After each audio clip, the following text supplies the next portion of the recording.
In a quiet suburban neighborhood, Emily, an introverted teenager with a passion for reading horror novels, prepared herself for a quiet night at home. Her parents were out of town, and she cherished the solitude. After finishing her latest horror book, she felt the creeping tendrils of sleep pulling her under. She decided to get some rest. It was around midnight when a distant rumble of thunder roused her from her sleep. Disoriented, she glanced at the clock on her nightstand.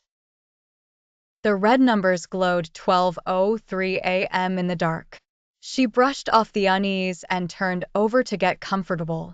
Suddenly, Emily heard a soft, almost imperceptible creak from the hallway just outside her bedroom door.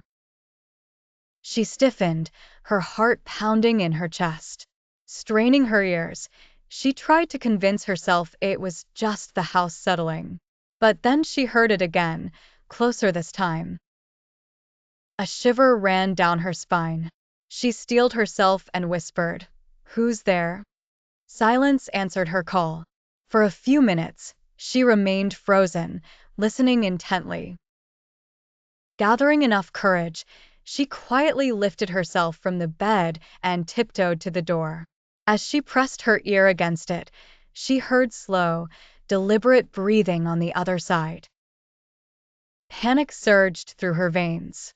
She ran back to her bed and grabbed her phone, dialing her parents' number, but it went straight to voicemail. An idea struck her. She decided to turn on the flashlight on her phone.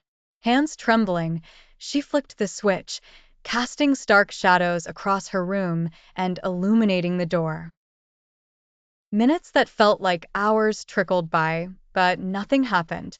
She sighed in relief and switched off the flashlight to conserve battery.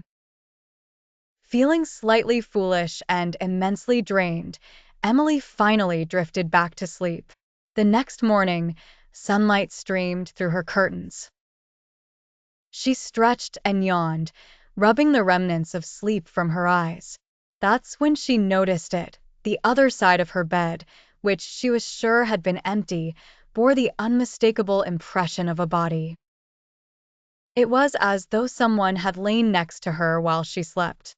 Her heart raced as she recalled the breathing in the hallway. She felt a chill down her spine, realizing the unthinkable. Someone had been in her bed, and she never heard them leave.